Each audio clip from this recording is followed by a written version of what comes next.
Hello दोस्तों, आप सभी का आरबी क्लासेस में स्वागत है। दोस्तों आज हम फिर से इंग्लिश का सैम्पल पेपर सेट 1 लेके आए हैं जो लैंग्वेज एंड लिटरेचर के ऊपर डिपेंड करता है। दोस्तों इसमें मैं थोड़ी सी आपको हिंट दे दूं कि इसमें जो है आपको पूरा की पूरा सैम्पल पेपर मिलेगा। आपको लास्ट में इसमें मैंने आंसर की जोड़ दी है कि आपको पहले आप सैम्पल पेपर पढ़ लें, लास्ट में हर क्वेश्चन का आंसर दिया गया है। दोस्तों मैं इसमें ज़्यादा टाइम नहीं लूँगा, आप जो है इसको खुद ही सॉल्व करें। सॉल्व करने के बाद इसके फिर जो है लास्ट में आंसर की आप मैच कर सकते हैं कि किसका आंसर कैसा दिया गया है। तो मैं आपको बता दूं, हमारे पास क्वेश्चन पेपर को 3 सेक्शन में बांट दिया गया है। तो कैसे बांटा है 1 बाय 1 देखते हैं। मालूम है आपको ये चीज़ें कि reading, writing and grammar and literature में इसको 3 हिस्सों में बांट दिया गया है। तो पहले आ गया हमारा रीडिंग स्किल, जिसमें हमारे रीडिंग पैसेज आते हैं। तो इन पैसेजों को दिया गया है कि 10 मार्क्स के, टोटल 20 मार्क्स के आते हैं। तो 10 मार्क्स का एक है और 10 मार्क्स का अलग बनेगा। इसमें आपके पॉइंट दिए गए हैं 1 2, कुछ इस तरह से ये हमारे पास हैं। आपको इनकी रीडिंग करनी है, रीडिंग करके ऑप्शन क्वेश्चन मिलेंगे, उनके आंसर देने हैं। तो कुछ इस तरह से पढ़ सकते हैं आप इनको, मैसेज को। और मैं इसकी पीडीएफ भी लिंक में शेयर कर दूंगा। अगर आप खुद देना चाहें तो खुद भी दे सकते हैं। इसमें कुल 6 पॉइंट दिए गए हैं। तो कुछ इस तरह से पैसेज दिया गया है 6 पॉइंटों का। तो आप इसे पॉज करके देख सकते हैं। दोस्तों इसमें क्वेश्चन पूछे गए हैं, answer the following questions based on passage. तो हमें मेनली सिंपली कह रहा है कि आपके पास जो एक पैसेज है आपका दिया गया है, उस पैसेज के आधार पे इसके आंसर देने हैं हमें। तो आंसर क्या है भाई हमें इसमें देखना। जैसे Grace was used to the harsh and dangerous environment around her as she. इसका आंसर क्या होगा, तो ऑप्शन दिया गया है। तो ऑप्शन देखेंगे तो मैंने देख लिया है, मैं आंसर से बता रहा हूँ, लेकिन आप जो है इसको रीड करोगे, रीड करने के बाद इसके आंसर दोगे। सेकंड है, थर्ड है, तो इनके आंसर आपको खुद लिखने हैं। सभी में लिखा हुआ है कि right your answer in about 40 words. तो आपके इनके आंसर 1 बाय 1 देने हैं। 4th, 5th and 6th, 7th, 8th सभी को आप रीड करिए, पॉज करिए, आप इनके आंसर सेलेक्ट करिए। आपको ये पेपर जो है ईमानदारी से अटेंड करिए इस पेपर को। आपको ये पेपर बोर्ड के रिगार्डिंग आपको बहुत हेल्प करेगा। हम कम से कम 5 सैम्पल पेपर लेके आएंगे। 5 सैम्पल पेपर इंग्लिश के लाएंगे, कंप्यूटर के हैं, एसएसटी के हैं, साइंस के हैं, मैथ के हैं।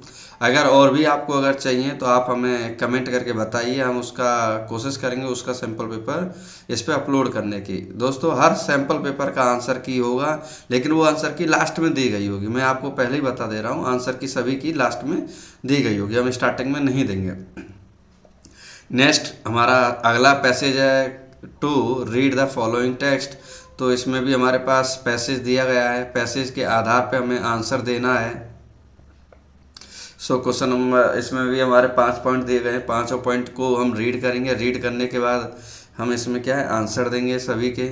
हमारे पास answer the following questions based on the passage. तो पहला, दूसरा, तीसरा, चौथा, 5वां। तो इसमें 10 मार्क्स के दिए गए हैं। तो 10 मार्क्स के में जो जितने क्वेश्चन आते हैं वो इसमें पूछे गए हैं। तो इसमें टोटल क्वेश्चन कितने आपके 8। 8 के आपका आता है आप सेक्शन बी। तो सेक्शन बी में राइटिंग स्किल एंड ग्रामर, जो कि हमारा खुद ही कितने का दिया 20 मार्क्स का, जिसे हम ग्रामर पार्ट बोलते हैं। तो थर्ड है complete any 10 of 12 of the following task as directed. Simply बोलना चाहता है कि 12 में से आपको कोई 10 करने हैं। तो 10 करने के लिए आपको कोई भी 10 कर सकते हैं, कोई इसमें आपको कोई दिक्कत नहीं आएगी। थर्ड का अगर हम फर्स्ट देखें, fill in the blank by choosing the correct option. I dash my summer project yesterday and now I am bored. बातें किस में कर रहा है ये आप देख सकते हैं। नॉर्मली हम बोलें कि बातें जो है ये प्रेजेंट परफेक्ट में बातें कर रहा है, तो यहाँ भी किस में बात होंगी, परफेक्ट में होंगी। तो एम नहीं होगा, हैज नहीं होगा, एम मीन सिंपली क्या होगा, इसका सी आंसर होगा। नेक्स्ट है आपके पास क्वेश्चन नंबर 2 थर्ड का, read the following dialogue between a mother and her son, complete the paragraph that follows by filling in the gaps appropriately. So इसमें हमको जो है यहाँ जो है पैसेज पढ़ना है, पैसेज पढ़ने के बाद फिल इन द ब्लैंक्स भरना है। तो फिल इन द ब्लैंक्स में आपको आंसर आएगा Tony if he had seen by if he had seen her new umbrella and she wanted to know whether it was a fine one। so इसका answer यहाँ हम लिख सकते हैं if he had seen her new umbrella। So next question number 3 देखेंगे, fill in the blank by choosing the correct option. According to scientist chimpanzees dash walk upright like a man. तो क्या आएगा, may, can, should और must. तो chimpanzees जो होते हैं उसका क्या आएगा आंसर, तो इसमें क्या आ सकता है, कैन आएगा। Next question number 4, select the option that identities the error and supplies the correction for the following line. तो दे रखा है Swift's Gulliver's Travels have been read by my several times. तो option number a error correction, किस में क्या correction है तो इसमें देखेंगे हम लोग। तो ऑप्शन किस में, ऑप्शन क्या होगा हमारा बी। नेक्स्ट 5th देखेंगे। दोस्तों सभी के आंसर लास्ट में दिए गए हैं तो मैं उन्हीं से देख के बता रहा हूँ, क्योंकि बहुत बच्चों ने रिक्वेस्ट की थी कि sir science, English, SST, math के सैम्पल पेपर दीजिए जिन्हें हम कम से कम हम सॉल्व कर सकें, तो उसी के बेसिस पे हम दे रहे हैं। तो नेक्स्ट है fill in the blank by choosing the correct option. तो इसमें 5वें का जो आंसर होगा, तो 5वें का आंसर है सी, जिसमें हेड ऑप्शन आएगा। नेक्स्ट है फिर से fill in the blank with suitable use करेंगे। तो इसमें देखेंगे हमारे पास 6ठे में क्या आएगा, तो द मॉडर्न स्टूडेंट अंडरस्टैंड। तो इसमें जो लिखा है वही आएगा, understand the importance of physical exercise, they want a healthy future and are obligated to keep themselves fit. Next है आपके पास report the dialogue between grandson and his grandfather by completing the sentence. So last में यहाँ पूछा गया कि क्या आएगा, तो इसको जब आप पढ़ोगे तो यहाँ आ जाएगा हमारे पास he had bought that book for him a day before previous day। तो इसमें हमारे पास आंसर आ जाएगा अलग से। नेक्स्ट है question number 8, identify the error and supply its correction for the given sentences. So इसमें हमें I stand up for him when everyone else was criticising him. तो इसमें हमें पूछा है कि क्या एरर है। तो एरर के लिए हम बता दें कि इसमें एरर तो स्टैंड आएगी और जो इसकी जगह आएगा वो क्या आ जाएगा, स्टोड, मतलब पास्ट वर्ब आएगी इसमें। अगला है question number 9, report into indirect speech. तो इनडायरेक्ट वे में अगर आप ध्यान से देखें तो इसमें क्वेश्चन मार्क है, इंटेरोगेटिव है। तो सेट 2 को हम चेंज करेंगे तो किस में आ जाएगा हमारे पास, आस्क्ड में। अगर हम इसे हटाएं यहाँ से इन्वर्टेड कोमा को, तो इन्वर्टेड कोमा की जगह हम या तो इफ लगा सकते हैं या फिर वेदर लगा सकते हैं, बोथ आर लगा सकते हैं। तो whether she had gone to the mall the previous day। तो ये आंसर आ जाएगा हमारा। नेक्स्ट क्वेश्चन नंबर 10 में एलेक्स इनवाइटेड अस ओवर। तो इसमें आंसर आ जाएगा a few. Next question number देखेंगे 11 में, complete the narration of the given dialogues. तो इसमें जो है पूछा गया है कि डायलॉग्स कैसे हैं। सो फिल इन द ब्लैंक्स हमारा लास्ट में दिया गया है, इसमें देखेंगे आप लोग। तो इसमें लिखा है Garima asked Karan if after a decade in the industry if he was truly satisfied. Karan told her. तो यहाँ लिखेंगे हम लोग that he loved the film industry. तो हमारा यहाँ आ जाएगा that he loved the film industry although it had its flaws. हमारा 12 देखेंगे हम लोग। तो 12 में भाई एरर पूछा है, तो एरर इसमें बोलेंगे हम लोग, एरर है इसमें हैविंग। तो क्या आएगा यहाँ, हैविंग बीन आ जाएगा। क्या आ जाएगा हमारे पास, हैविंग बीन आ जाएगा। नेक्स्ट देखते हैं दोस्तों, हमारे पास अगला है राइटिंग पार्ट। तो राइटिंग पार्ट में आपको मालूम है क्या करना है, तो इसमें देखेंगे कि पूछा क्या गया है। राइटिंग में देखेंगे, you are Drishti head girl of Jainit public school Ashok Vihar new Delhi, you have to organise short tour to Agra Jaipur and Chandigarh, write a letter. तो इसमें क्या लिखना है, write a letter to Globe Tours and Travels 235 Nehru place new Delhi. So कम से कम कितने वर्ड में होना चाहिए, 120 वर्ड में होना चाहिए। तो इसका आप डायरेक्टली पीछे देख सकते हैं इसका आंसर।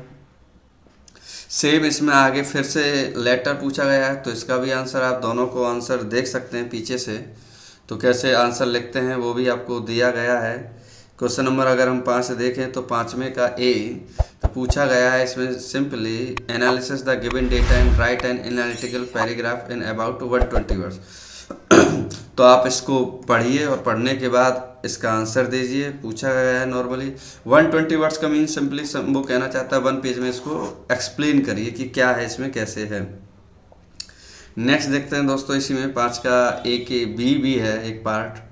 तो इसमें भी हमें क्या है कि ग्राफ को पढ़ना है केयरफुली और इसके बारे में एनालिटिकल जो हमारी समझ में आता है वो हमें इसके बारे में बताना है। सो नेक्स्ट क्वेश्चन देखते हैं दोस्तों हम लोग।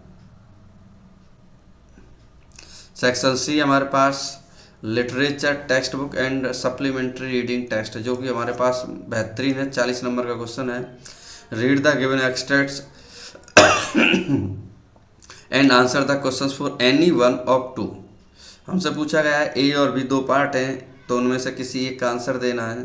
तो पहला इनको आप देख सकते हैं कैसे इनके आंसर होंगे। तो 1 बाय 1 देख सकते हैं, 2, 3rd एंड 4th। हमें दोनों में से ए करना है या बी करना है, तो बी को भी आप देख सकते हैं। तो बी का भी आंसर इसमें दिया गया है कि क्या है कैसे है। अभी मैं इनके आंसर आपको दिखा दूंगा एक बार हर एक के। सो इसमें आप देख सकते हैं हमारे पास क्वेश्चन कुछ इस तरह से हैं। नेक्स्ट से क्वेश्चन नंबर 7 आप देखेंगे, read the given extracts and answer the questions for any one of the two. इसमें भी 2 हैं, 2 में से कोई हमें एक करना है, तो आप 2 में से एक देख सकते हैं। तो किस तरह से क्वेश्चन पूछा गया है तो आप देखिए। नेक्स्ट आते हैं हम आगे। तो क्वेश्चन नंबर 8 में पूछा गया है कि any 4 of the following 5 questions in about 40 to 50 words. Mean simply आधे से कम शब्द में हमें ये चीज़ें लिखनी होती हैं। तो हमारे पास 5 दिए, 5 में से कोई 4 लिखने हैं। तो आप देख सकते हैं क्वेश्चन को। Question number 9, answer any 2 of the following 3 questions in about 40 to 50 words. Same में 3 में से कोई 2 करने हैं आपको। तो 3 में से 2 करने हैं, आंसर देने हैं। मीन मुश्किल से 4 से 5 लाइन में। सो नेक्स्ट क्वेश्चन नंबर 10 देखेंगे आप लोग, any one of the following 2 questions in about 100 to 120 words. तो आपके पास लगभग 1 पेज में आंसर देना किन्हीं 2 में से एक का। Give a brief character sketch a Valli. Question number 11 देखेंगे, answer any one of the following, करीब 100 to 120 वर्ड्स। सिंपली 1 पेज का आंसर देना है इसमें। तो write a paragraph on the role of education in about 120 words. So इसमें answer हमको कुछ इस तरह से देने हैं। नेक्स्ट देखते हैं दोस्तों, जिस पे हम अभी बता रहे थे आप लोगों को कि आंसर कुछ दिए गए हैं, तो उनके आंसर इस तरह से हैं।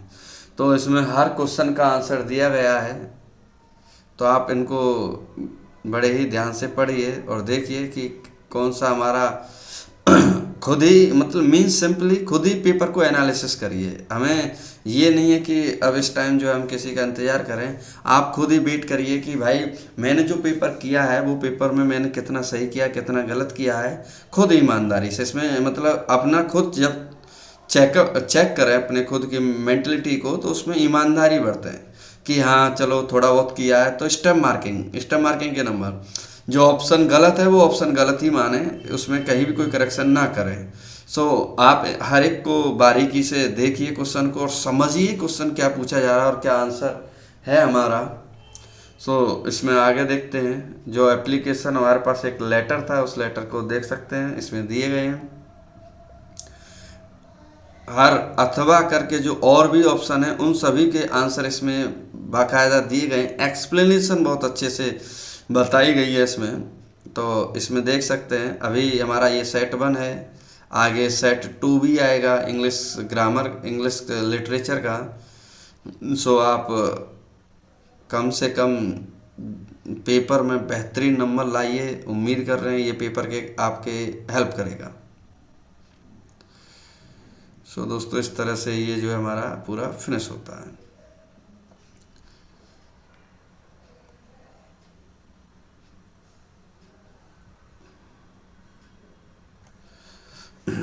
दोस्तों इसमें आपको मेन जो ईमानदारी रखनी है तो वो ईमानदारी आपको यही रखनी है कि जब भी कॉपी चेक करें तो चेक पूरी ईमानदारी से चेक की जाए। इसमें कहीं भी कोई अगर आपके नंबर कम आते हैं तो कोई दिक्कत नहीं है, कम आने दीजिए, उसमें इम्प्रूवमेंट कीजिए, सुधार करिए। और यकीन मानिए ये पेपर आपके बोर्ड के रिगार्डिंग बहुत हेल्पफुल होंगे, बहुत इंपॉर्टेंट होंगे। हो सकता है कि इनमें से बहुत हद तक क्वेश्चन आपके फंस भी जाएं, तो ज़रूर सैम्पल पेपर ज़रूर सॉल्व करिए, जहाँ से मिले वहाँ से सैम्पल पेपर सॉल्व करिए। मैं ये नहीं कहता कि इसी चैनल से माध्यम से आप इनको देखिए, आपको जहाँ अच्छा लगे ओसवाल, अरिहंत, एजुकार्ट, जो भी आपको सही लगे, जहाँ से अच्छा लगे देखने में जो भी, तो उनको आप अच्छे से सॉल्व कीजिए। थैंक यू दोस्तों, धन्यवाद।